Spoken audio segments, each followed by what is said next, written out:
का गान वंदे मातरम, राष्ट्रभक्ति प्रेरणा का गान वंदे मातरम, बंसी के बहते स्वरों का प्राण वंदे मातरम, झल्लरी झंकार झनके नाद वंदे मातरम, शंख के संघोष का संदेश वंदे मातरम, राष्ट्रभक्ति प्रेरणा का गान वंदे मातरम, राष्ट्रभक्ति चेतना का गान वंदे मातरम, सृष्टि बीज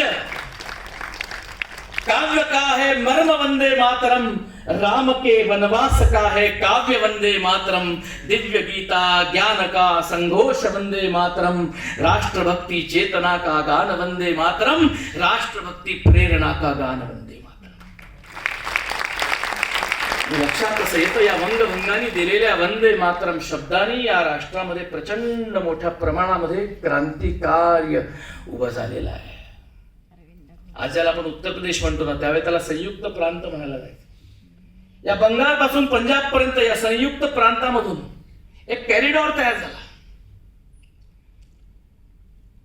आणि या राष्ट्राच्या क्रांतिकारकांचा रथ रणाविना स्वातंत्र्य कोणा मिळाले ही गर्जना करून या क्रांतीपथावर आता धावायला लागलेला एका मागून एक घटना अशा घडतायत. सगळ्यांची प्रेरणा आहे 1857 आणि प्रेरणा जागवण्याचं काम करतायत वीर विनायक दामोदर सावरकर. तिथून असं म्हणतात की 1857 या पुस्तकाच्या निव्वळ प्रस्तावना मुखोद्गत झाल्यात म्हणून त्यावेळेला ब्रिटिश शासनाने हजारो युवकांना आणि तुरुंगात डांबले आहे. सावरकर अभूतपूर्व काम करतायत हो तिथे, अभूतपूर्व काम करतायत.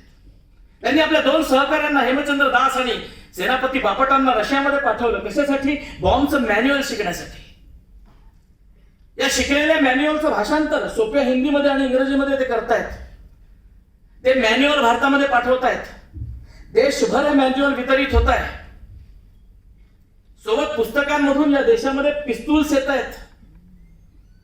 एकीकडे लंडन मधल्या आपल्या आजूबाजूच्या सगळ्या समवयस्क मित्रांच्या मनामध्ये आणि भारताच्या स्वातंत्र्याबद्दलचं प्रेम जागवत असताना उर्वरित हिंदुस्थान मधली चेतना कशी जागृत करायची त्यासाठी अव्याहत प्रयत्न करतायत वीर विनायक दामोदर सावरकर. सावरकरांच्या त्यावेळच्या वास्तव्याची अभूतपूर्व अशा स्वरूपाची वर्णनं व्ही.व्ही.एस. अय्यरांच्या लेखणीत येतात. ते म्हणतात देश देशभक्ती काही माहिती नव्हतं मला, शिकायला म्हणून गेलो होतो आणि माझ्यासारखी अनेक मुलं तिथे होती. पण एक दिवस हा भेटला, एका बगीचा भेटला, हस्तांदोलन तेवढं झालं आणि काटकुळ्या शरीराच्या तीक्ष्ण नजरेच्या आणि विचक्षण प्रज्ञेच्या या आमच्याच समवयस्क मित्राचा स्पर्श तो काय झाला मला, आमूलाग्र बदलून गेलो मी. राष्ट्रासाठी सर्वस्वार्पण करण्याची प्रेरणा माझ्या अंतःकरणात जागृत झालेली आहे. लक्षात घ्या, सावरकर हे सगळं लंडन मध्ये राहून करतायत. ज्या ब्रिटिशांशी लढायचंय त्यांच्या छाताडावर त्यावेळेला लंडन मध्ये 700 भारतीय तरुण आहेत जे प्रामुख्याने शिकायला पण शिकण्याच्या निमित्ताने मौज मजेला आलेले आहेत. साहेबमल दत्तीमलांचा मुलगा मदनलाल हॉटेल्स मध्ये जावं, पब्स मध्ये जावं, आयुष्य हे केवळ उपभोगण्यासाठी असतं अशा पद्धतीचं जीवनाचं तत्वज्ञान असणारा तो तरुण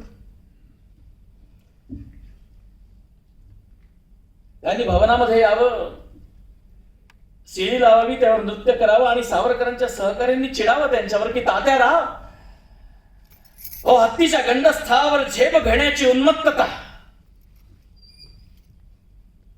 ज्या ठिकाणी आहे त्या ठिकाणी वासनेच्या उकिरड्यावर लडबडणार हे गांडूळ काय येऊ देता तुम्ही.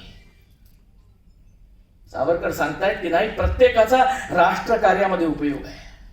पुढे जाऊन लक्षात असे येतं की सावरकरांच्या प्रेरणेने मदनलाल धिंगरा वायरीचा वध करतायत.